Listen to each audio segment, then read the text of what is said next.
SleepBruxism அப்படின்னா என்னன்னா, நம்ம தூங்கும்போது நமக்கே தெரியாம பல்ல நரன்னு கடிக்கிறது, தேய்க்கிறது. இது ஒரு ஹேபிட் தான். ஆனா இந்த ஹேபிட்டுக்கான ரீசன் இருக்கு. நீங்க தூங்கும்போது நமக்கு இந்த கீழ்த்தாடை பின்னாடி போறதுனால நம்ம ஏர்வே அப்ஸ்ட்ரக்ட் ஆகி சரியான அளவு ஆக்சிஜன் உள்ள போகல அப்படின்னா, அந்த ஆக்சிஜனை கிடைக்கிறதுக்காக நம்ம கீழ்த்தாடை ஃப்ரண்ட்ல வரும்.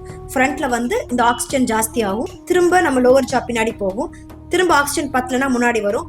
ஸோ இது ஒரு ஹேபிட் ஆகி அந்த கிரைண்டிங் ஹேபிட் வருது. ஸோ இது பேர் தான் SleepBruxism. ஸோ இது ஒன் ஆஃப் த ரீசன். அதாவது ஆக்சிஜன் கிடைக்காது ஒன் ஆஃப் த ரீசன். இன்னொரு ரீசன் பார்த்தீங்கன்னா, நீங்கள் சாப்பிட்ற டேப்லெட்ஸ் மோஸ்ட் காமனாக பார்த்தீங்கன்னா சைக்காட்ரிக் டேப்லெட்ஸ், SSRI அப்படிங்கிற ஒரு குரூப் ஆஃப் ட்ரக்ஸ் வந்து இந்த மாதிரி ப்ரக்சிசமை காஸ் பண்ணும். ஸோ இந்த SleepBruxism உங்களுக்கு இருக்குது அப்படிங்கிறது எப்படி நமக்கு தெரியும்னா, வாயில் பார்த்தா பல்லெல்லாம் தேஞ்சிருக்கும். ஸோ இந்த மாதிரி SleepBruxism இருக்குன்னு தெரிஞ்சிச்சுன்னா ஃபர்ஸ்ட் நாங்கள் பண்ணுறது உங்களோட ஹிஸ்ட்ரி எடுக்கிறது. எதனால் உங்களுக்கு இந்த மாதிரி ஒரு ப்ரக்சிசம் ஹேபிட் இருக்குன்னு பார்த்துட்டு அதை கரெக்ட் பண்ணுறது. ஸோ உங்களுக்கு இந்த மாதிரி ஆக்சிஜன் சப்ளை சரியா இல்லை அப்படின்னா அதுக்கான டிவைஸ் கொடுத்து அதை கரெக்ட் பண்ணுறது. இல்லை நீங்கள் இந்த மாதிரி மாத்திரைகள் சாப்பிட்டு இருந்தீங்கன்னா ஸோ அந்த மாத்திரைகளை உங்கள் டாக்டரை கேட்டுட்டு சேஞ்ச் பண்ணுறது. ஸோ இதுதான் இதுக்கான ட்ரீட்மெண்ட். ஸோ இது பல்லு தேயாமல் இருக்கிறதுக்கு நம்ம ஸ்ப்ளிண்ட் கொடுப்போம். பட் அதுதான் இதுக்கான ட்ரீட்மெண்ட் ஆனால் இல்லை.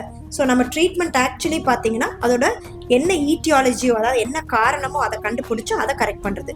ஸோ உங்களுக்கு இந்த மாதிரி SleepBruxism இருந்துச்சுன்னா நீங்கள் பார்க்க வேண்டியது ஒரு ஓரோஃபேஷியல் பெயின் ஸ்பெஷலிஸ்ட்.